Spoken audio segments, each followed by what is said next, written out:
तो dear students, आज के क्लास में मैं पढ़ाने जा रहा हूँ प्रत्यय। प्रत्यय के बारे में जान लो तुम लोग कि पूरे संस्कृत में से 4 से 5 क्वेश्चन सामान्य तौर पे पूछते हैं, लेकिन आज के क्लास के बाद से और इस कोरोना स्थिति में चूंकि प्रश्नों की संख्या डबल कर दी गई है, इसलिए इससे कम 8 से 10 क्वेश्चन पूछेंगे। और वो 8 से 10 क्वेश्चन हम आसानी से तैयार करते हैं। अपना अपना पेज निकालो। प्रत्यय जो संस्कृत का पेज मैं तुम्हें दिया उसमें से 52 नंबर पेज पे होगा, निकाल लो सभी। और 52 नंबर पेज पे यह हम प्रत्यय पढ़ेंगे, जिसमें कहता है कि प्रत्यय वे शब्दांश हैं जो किसी शब्द के अंत में जुड़कर उसके अर्थ को बदल देते हैं। याद रखो, कोई भी शब्द अगर उस शब्द के पहले कोई शब्दांश जुड़ता है तो उसे हम उपसर्ग कहते हैं, और उस शब्द के बाद में यदि कोई शब्दांश जुड़ता है तो उसे हम प्रत्यय कहते हैं। जैसे इसके पहले हमने बताया था कि जन्म के पहले हमने आ जोड़ दिया तो हो गया आ जन्म। या मान लो कि हमने बोला पेट के पहले हमने जोड़ दिया भर, तो क्या बन गया भर पेट। तो भर वहाँ उपसर्ग था। आ जन्म में आ जो है उपसर्ग है क्योंकि जन्म के पहले जुड़ा है, लेकिन उसी के ठीक अपोजिट प्रत्यय होता है। इसे इंग्लिश में हम सफिक्स के नाम से जानेंगे, SUFFIX, और उर्दू में इसको हम कहते हैं शाबका। क्या बोलेंगे? शा तालब्य से शा ब का। तो लाहका और शाबका दो शब्द उर्दू में आते हैं। लाहका मतलब होता है उपसर्ग और शाबका मतलब क्या होता है? प्रत्यय। तो वो प्रत्यय हम पढ़ा रहे हैं बच्चे इंग्लिश में, जिसको हम सफिक्स कहेंगे SUFFIX, उसको उर्दू में हम शाबका कहेंगे, और हिंदी और संस्कृत में हम इसे प्रत्यय कहेंगे। तो प्रत्यय क्या है? तो प्रत्यय वे शब्दांश है जो किसी शब्द के अंत में जुड़कर उसके अर्थ को बदल देते हैं। जैसे हिंदी की बात करें तो धन में ईक जोड़ देंगे तो क्या बनेगा? धनिक हो जाता है। पंडित में आइन जोड़ देंगे तो क्या बन जाएगा? पंडित आइन हो जाएगा। राजपूत में आइन जोड़ेंगे तो क्या हो जाएगा? अब मियाँ में आइन जोड़ देंगे तो इस तरीके से ऐसे ऐसे शब्द हमारे चेंज होते रहते हैं बच्चे। और मैंने किसी शब्द के अंत में जैसे ही जुड़ता है, प्रसन्न ना हो बच्चों, अपने पढ़ाई करो पहले। तो कोई भी शब्द हो उसके अंत में यदि कोई शब्दांश जुड़कर उसके अर्थ को बदल देगा तो क्या कहला जाएगा? प्रत्यय कहला जाएगा। तो अब हम इसमें पढ़ेंगे संस्कृत में प्रत्यय। तो याद रखेंगे, संस्कृत में प्रत्यय 2 प्रकार के होते हैं। कितने प्रकार के हैं? मुख्यतः संस्कृत में 2 प्रकार के प्रत्यय होता है। एक को कहते हैं कृदंत प्रत्यय और दूसरे को कहते हैं तद्धित प्रत्यय। तो इस तरीके से कृदंत और तद्धित प्रत्यय, तो इसको पूरा समझोगे। और यदि किसी प्रकार की कोई दिक्कत होती है तो तुम हमसे पूछ भी रहे हो बच्चे, तुरंत क्लास के बाद समझने के में अगर तुम्हें दिक्कत होती है तो मुझसे पूछोगे। तो संस्कृत में प्रत्यय 2 प्रकार के होते हैं। पहला हो गया कृदंत प्रत्यय और दूसरा हो गया तद्धित प्रत्यय। इसमें से सबसे पहले हम पढ़ने जा रहे हैं कृदंत प्रत्यय को। तो कहते हैं धातु के अंत में कृदंत को यदि हम तोड़ेंगे है तो हो जाएगा कृत प्लस अंत, अर्थात धातु के अंत में जो प्रत्यय जोड़े जाते हैं उन्हें कृत प्रत्यय कहते हैं, तथा उससे बने शब्दों को कृदंत कहते हैं। अर्थात जिसके अंत में कृत प्लस अंत, कृदंत बराबर हम लिखेंगे कृत प्लस अंत। कृत मतलब समझ लो कि यह एक प्रत्यय है, और अंत माने अंत में किसी शब्द के अंत में जो कृत प्रत्यय जोड़े जाते हैं उसे ही हम क्या कहते हैं? कृदंत प्रत्यय कहते हैं। बच्चे समझ में आ गया? कृदंत प्रत्यय क्या है? तो धातु के अंत में जुड़ने वाले शब्दांश को जो उसके अर्थ को बदलते हैं उसे ही हम क्या कहते हैं? कृदंत प्रत्यय कहेंगे। अर्थात धातु के अंत में जो प्रत्यय जोड़े जाते हैं उसे कृत प्रत्यय कहते हैं, तथा उससे बने शब्दों को कृदंत कहते हैं। अब आगे पढ़ेंगे हम लोग कि कृदंत प्रत्यय से बने शब्द संज्ञा, विशेषण या अव्यय होते हैं। ध्यान से समझेंगे, किसी भी धातु को माने किसी भी क्रिया से पहले हम लोग संज्ञा सर्वनाम विशेषण बनाते थे हम लोग। जैसे मान लो पढ़ना एक क्रिया हो गया, और पढ़ना क्रिया हो गया तो उससे हम संज्ञा बनाएंगे तो आई जोड़ते हैं पढ़ना में तो बनता है पढ़ाई। उसी प्रकार संस्कृत में हम पढ़ रहे हैं कि कृदंत प्रत्यय से बने शब्द संज्ञा होते हैं, सर्वनाम होते हैं, विशेषण होते हैं या अव्यय होते हैं। संज्ञा, विशेषण या अव्यय, ये याद रखेंगे हम लोग। अब उसमें से सबसे पहले हम तुम्हें पढ़ाने जा रहे हैं कत्वा ल्यप। क्या पढ़ाने जा रहे हैं बच्चे? कत्वा ल्यप। सामने हम लिखे हैं कर या करके, खूब ठीक से समझोगे। धातु से जुड़ने पर कत्वा के बदले त्वा और ल्यप के बदले य हो जाता है। काफ़ी इंपॉर्टेंट, इसे भूलेंगे नहीं। तथा पूर्व पद में वृद्धि हो जाती है। जैसे यहाँ पे ध्यान दो, हमने लिखा है कत्वा। किसी भी धातु के अंत में जब हम कत्वा जोड़ेंगे तो क्या बनेगा? त्वा। और उसके लिए ल्यप जोड़ेंगे तो क्या बनता है? य। इसको आसान से समझने के लिए हम नीचे एग्जाम्पल लिखे हुए देखो। जैसे पठ एक धातु हो गया। पठ क्या हो गया? धातु। पठ मीन्स क्या होता है? पढ़ना। तो पठ में कत्वा जोड़ते हैं तो हमारा बनता है पठित्वा। क्या बनेगा?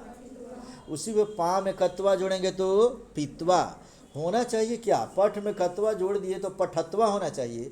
लेकिन हमने ऊपर बताया कि धातु में अगर कत्वा या ल्यप प्रत्यय हम जोड़ते हैं तो इसके पूर्व पद में वृद्धि हो जाती है। इसलिए पठ में कत्वा जोड़े हैं तो पठत्वा न होकर क्या बन गया हमारा? पठित्वा। उसी में पा में कत्वा जोड़ेंगे तो पित्वा। अस्था में कत्वा जोड़ेंगे तो स्थित्वा।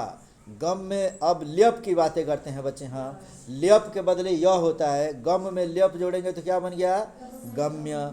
आगम में ल्यप जोड़ेंगे तो आगम्य। सम प्लस चिंत प्लस ल्यप जुड़ेगा तो क्या हो जाएगा? संचिंत्य। इसका अर्थ क्या होता है तो समझो। हमने ऊपर पढ़ाया है बच्चा कि कत्वा या लप के बराबर में हमने लिखा है कर या कर के।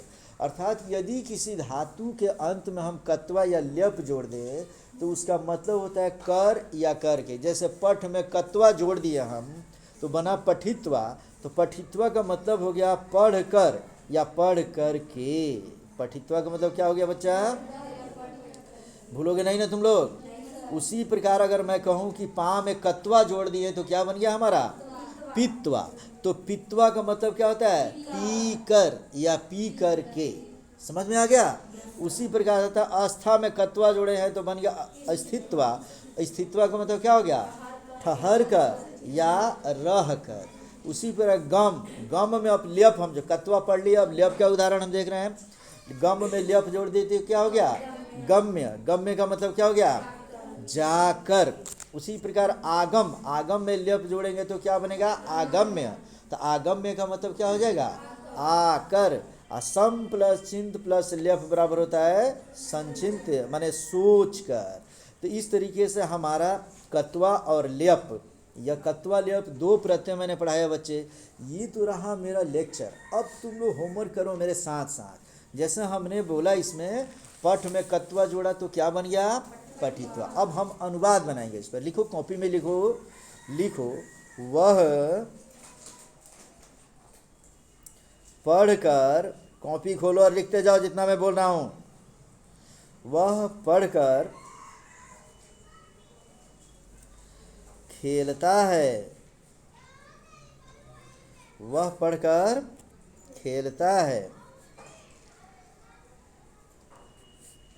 मेरे साथ लिखते जाओगे, समय का इंतजार न करो, लिखते चलो। वह पढ़कर खेलता है। दूसरे लिखो, मैं पानी पीकर विद्यालय जाता हूँ। मैं पानी पीकर विद्यालय जाता हूँ। तीसरा लिखो, तुम आकर खाते हो। अब अनुवाद जो हम पहले बनाते थे उससे थोड़ा क्लिष्ट अनुवाद हम बनाते चलेंगे बच्चे। और इस तरीके से इसमें हम लिखते हैं, देख लो कि हमने बताया तुम्हें कि वह पढ़कर खेलता है। तो बोलो, वह के लिए क्या लिखेंगे? सह। वह के लिए। और पढ़कर, याद करो, पढ़कर के लिए क्या लिखेंगे? बहुत बढ़िया, पठित्वा। इतना अगर समझ गए तो समझो कि तुम प्रत्यय समझ रहे हो बच्चे। वह पढ़कर तो क्या हो गया? सह पठित्वा। खेलता है तो सह के सामने हम क्या लिखेंगे?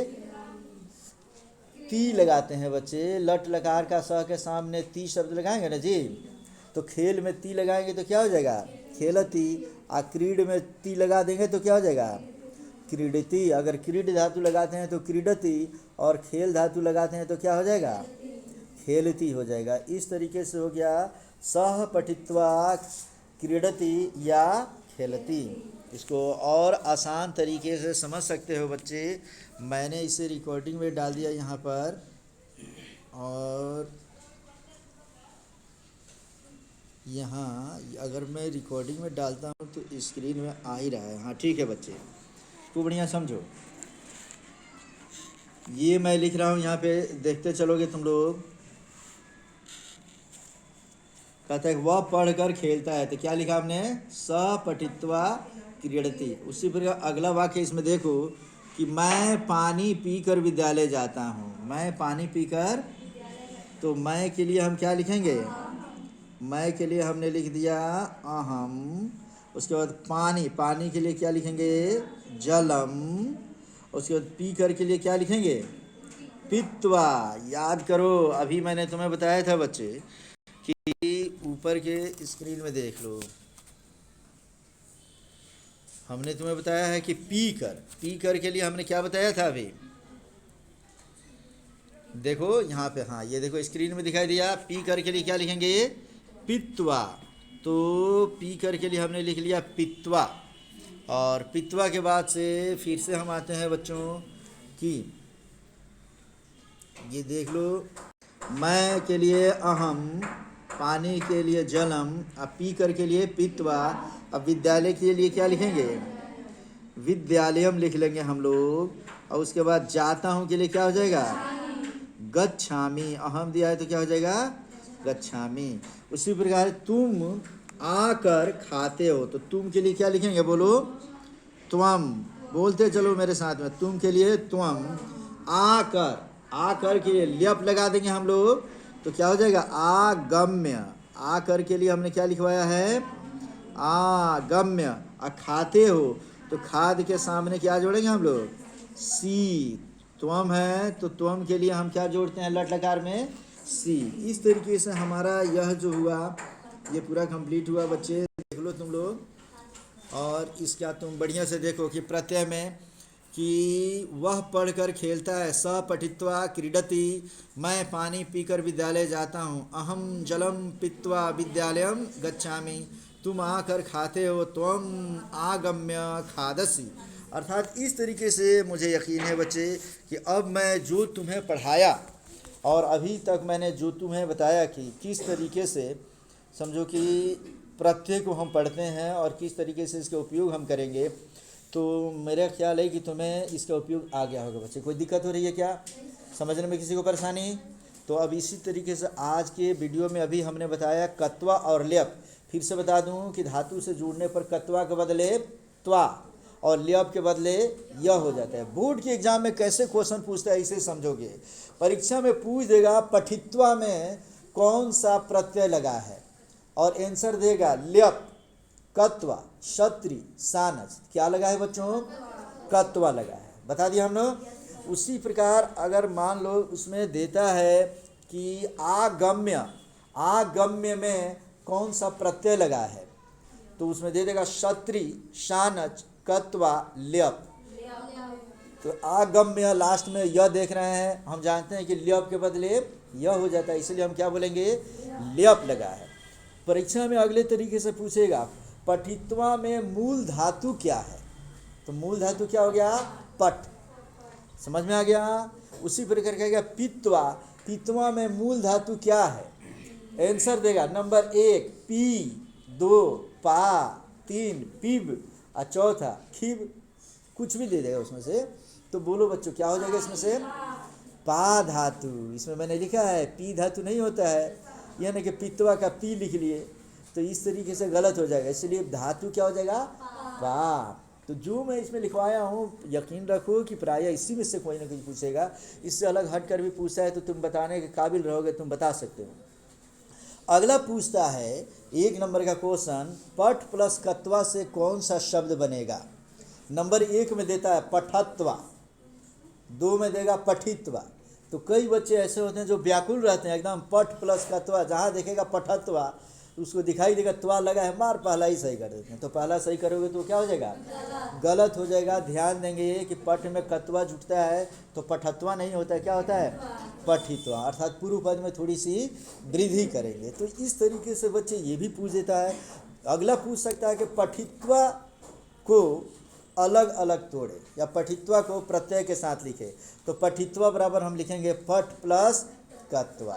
तो पठ में एक जगह हलंत देता है और एक जगह हलंत छोड़ देता है, तो जहाँ हलंत छोड़ देगा तो तुम उसको छोड़ देना, जहाँ हलंत दिया रहेगा वो वाला सही होगा। इस तरीके से 3-4 तरीके से पूछता है। एक तो अनुवाद में पूछ देगा कि मैं पढ़ कर खाता हूँ, तो लिखेंगे अहम पठित्वा खादामी, मैं पढ़ कर खाता हूँ। दूसरा अगर पूछ दिया कि पठित्वा में कौन सा प्रत्यय लगा है, तो हम क्या लिखेंगे कत्वा लगा है। तीसरा पूछेगा पठित्वा का मूल धातु क्या है, तो हम क्या लिखेंगे पठ। समझ में आ गया बच्चे, कोई दिक्कत? और इसके बाद भी यदि कोई दिक्कत होती है तब हमसे पूछोगे। अब इसके बाद मैं इतना डिटेल से नहीं, मैं डायरेक्ट आऊँगा और टॉपिक पे आ जाएंगे हम लोग, जैसे क्षत्रिय सानच अगले वीडियो में हम देख रहे हैं बच्चों।